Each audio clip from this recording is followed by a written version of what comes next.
Batik adalah kerajinan yang memiliki nilai seni yang tinggi. Dan batik merupakan warisan budaya Indonesia yang sudah diakui oleh dunia internasional. Perkembangan batik di berbagai daerah di Indonesia mengalami kemajuan, baik dari corak maupun motif. Dan inilah yang membuat Rukoyah, seorang wanita kelahiran Wonosobo 46 tahun silam, berkeinginan untuk mengembangkan bisnis di dunia batik.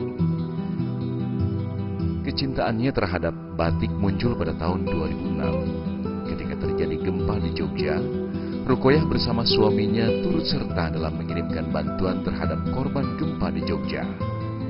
Ia melihat sendiri dampak yang ditimbulkan terhadap para pengusaha batik. Bersitlah dalam pikirannya untuk membangkitkan kembali usaha batik. Dan selain itu, klaim dari Malaysia mengenai batik membuat Rukoyah semakin bersemangat untuk lebih mengembangkan seni batik. Awal tahun 2005-2006 saya menjadi pengangguran kelas berat. Saya di rumah itu sendirian. Kebetulan sekali suami saya itu di Bogor itu menjadi pengurus paguyuban orang-orang Jogja yang ada di Jakarta dan sekitarnya. Mungkin semuanya tahu bahwa Jogja di akhir 2006 itu mendapatkan musibah, yaitu gempa bumi yang sangat dahsyat. Dibuatlah posko di rumah saya untuk posko bantuan gempa. Nah, kita sambil memberikan bantuan, bagaimana ya kita coba, misalnya usaha kita adalah batik gitu. Tapi belum yakin juga gitu ya, belum yakin batik di Bogor. Kita coba tanya-tanya gimana, mungkin nggak ya di Bogor ada batik. Ternyata setelah kita tanya beberapa, nggak mungkin, karena Bogor itu adalah kota hujan, sedangkan batik membutuhkan panas.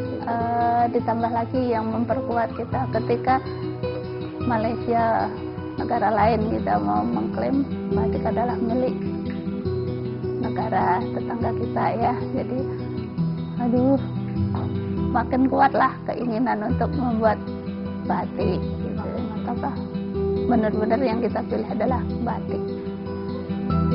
Untuk mewujudkan keinginannya, wanita yang tinggal di kota Bogor ini mendatangkan 4 orang pembatik langsung dari Jawa Tengah. Awalnya Rukoyah belum memiliki ide ingin dibawa kemana batik-batik produksinya. Ia hanya berpikiran bagaimana caranya agar terus bisa produksi dan menghasilkan batik tanpa memikirkan bagaimana ke depannya. Mendatangkan pembatik itu setelah kami dengan suami itu, oke, yang kita pilih adalah usaha kita batik.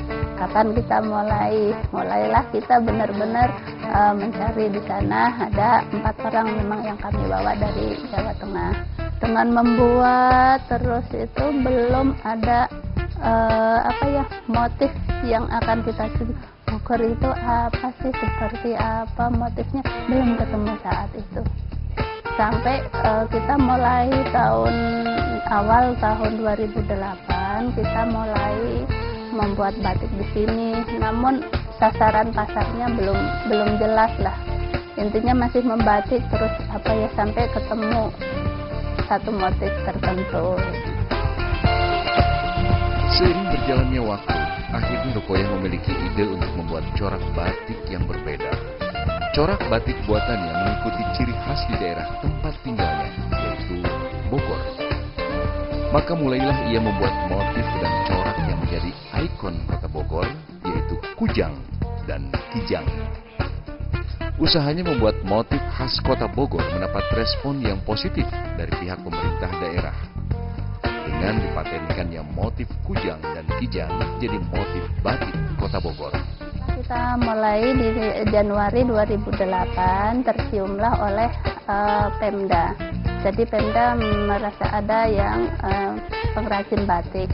Akhirnya dari akhir 2008 itu muncullah motif yang akhirnya seperti ini. Ini adalah motif kujang dan kijang. Ini adalah motif pertama yang kami ciptakan.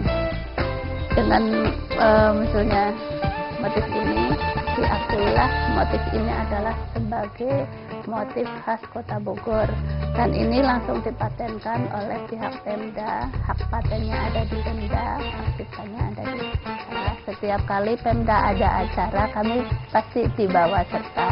Dengan dibawanya kami di tempat-tempat umum, mungkin ada acara apa, kita mencanting di sana, jadi makin lebih dikenal. Jadi sasaran kita untuk memperkenalkan batik itu lebih cepat.